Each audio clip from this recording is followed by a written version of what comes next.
부채 이자만 1542조다. 이러다 부채 폭발한다. 미국의 이야기입니다. 미국은 부채가 아휴 뭐 어마무시합니다. 지금 이거 한번 보세요. 2024년 9월 현재입니다. 예, 연방정부의 부채가 35조 3천억 달러입니다. 우리 돈으로 하면 4경 7,020조 원이나 됩니다. 4경 7,020조 원. 어마어마하죠. 여기에 대한 이자 비용이 말입니다. 1조 1,580억 달러예요. 그 돈이 무려 제가 써놓은 것처럼 1,542조 4,560조예요. 대한민국의 한 해 국가 예산이 670조 정도 되잖아요. 670조 그죠? 예, 미국의 연방정부 부채에 대한 이자 비용이 대한민국의 1년 예산이 2배가 된다는 거예요. 장난 아니죠. 그런데 이게 끝이 아닙니다. 2024년까지 가잖아요.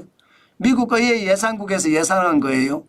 그러면 부채는 56조까지 간다는 거예요. 7경이 7경. 7경 4,592조까지 간다는 거고요. 예, 이자는 1조 7천억 달러까지 간다는 거. 1조 7천억 달러까지. 우리 돈으로 따지면 2,264조 4천억 원입니다. 엄청나죠. 이렇게 돈을 부채가 많다. 그러면 재정은요. 재정 적자가 엄청나기 때문에 이렇다는 이야기잖아요. 저는 재정 적자가 진짜 많이 난다고 생각합니다. 지금 말입니다. 2024년 이게 이제 막 나온 거거든요. 8월 기준으로 1조 9천억 달러입니다. 작년보다 큽니다. 2022년보다 커요. 예, 이게 여러분 제가 충격이라고 보는 건 이게 위기가 있는 게 아니잖아요. 위기가 있을 때 2020년 코로나 팬데믹 때 3조 1,300억 달러 뿌렸어요. 뭐 그럴 수 있다고 생각해요. 그런데 2021년에도 2조 7,800억 달러 뿌렸습니다. 2022년은 좀 줄였어요. 1조 3,760억 달러로. 2023년 좀 늘었습니다. 1조 6,950억 달러로. 대선이 있는 애니까 1조 9천억 달러예요. 그런데 이게 8월 기준이잖아요. 9월, 10월 아직도 남았습니다. 미국은 예, 이게 회계 연도가 11월부터 시작이니까 9월, 10월 아직도 남았는데 이대로면 여러분 2021년만큼 뿌린다는 이야기도 나올 수 있습니다. 2021년만큼. 그러면 여러분 연방의 부채는 엄청나고 재정 적자는 많아지고 그러면 부채 폭발이 일어날 수 있을까요? 미국이 망할 정도의 부채 폭발은 일어나지 않을 겁니다. 뭐 달러가 기축통화이고 슈퍼 뭐 머니라고 이야기하잖아요. 그렇기 때문에 이게 부채 폭발로까지는 가지 않겠지만 부채 폭발을 생각할 만큼 시장에는 영향을 미칠 수 있습니다. 저는 당연히 있을 수 있다고 생각을 해요. 부채 폭발의 어떤 영향력만큼 시장에 미칠 수 있는 게 물가가 오르는 거예요. 여러분 그런 물가는 계속 오르고 있죠. 8월에 3.2%입니다. 저는 이거 더 올라갈 가능성이 있다고 보거든요. 지난 2022년 9월에 6.6%가 3.2%니까 반토막 났습니다. 그런데 7월에 3.3%에 8월에 3.2% 덜 떨어졌어요. 그런 소비자 물가라는 게 기본적으로 계절성이 강한 야채 빼고요.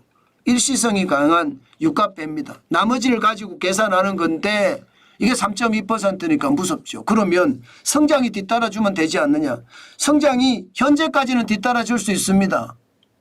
미국의 성장률은 지금 2분기가 적어도 말입니다. 적어도 3%까지 성장을 했으니까.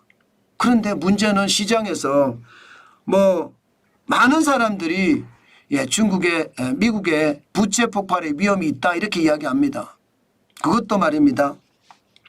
오일 쇼크 같은 그런 수준이 되지 않겠느냐 그런 이야기도 나옵니다. 다시 말해서 물가가 다시 올라가서 스태그플레이션의 위험이 있다는 이야기죠. 저는 이게 여러분 시장에서는 가장 위험한 요소라고 생각합니다. 스태그플레이션이라는 것은 위기거든요. 예, 기본적으로 저성장이고 물가는 고물가예요. 아직까지 시장에서 확연하게 스태그플레이션이 드러난다 이렇게 이야기할 수는 없습니다. 그러나 단서는 있다는 거예요. 그 단서가 그런 물가가 덜 떨어지는 거고요. 예, 여기에 재정 적자가 더 심화되는 거고요. 부채가 연방 부채가 더 크다는 것. 결국은 돈을 많이 푸니까 실물은 올라가고 예, 그만큼 실물이 올라가면 소비자 물가도 올라갈 수밖에 없다. 그게 성장을 점점 뒤처지게 만든다. 지금 이게 시장의 대체적인 시각입니다. 여러분, 저는 여러분들에게 꼭 말씀드리고 싶은 것은요. 반드시 저는 투자를 조심하셔야 된다고 생각합니다. 그만큼 시장 자체의 위험성이 굉장히 크다는 것. 스태그플레이션은 한번 터지면 꼼짝 못합니다. 미국이 터지면 전 세계가 난리가 날 거예요. 거기에 대한 위협 이게 막기가 쉽지 않거든요. 그러니 여러분 위기는 항상 위기로 인식하고 대응하는 것. 우리는 현금을 계속 쌓아가야 된다는 것. 다시 한번 말씀드립니다. 그만큼 지금 우리에게는 현금을 쌓아가는 게 중요하다. 그 말씀 오늘도 강조해 드립니다.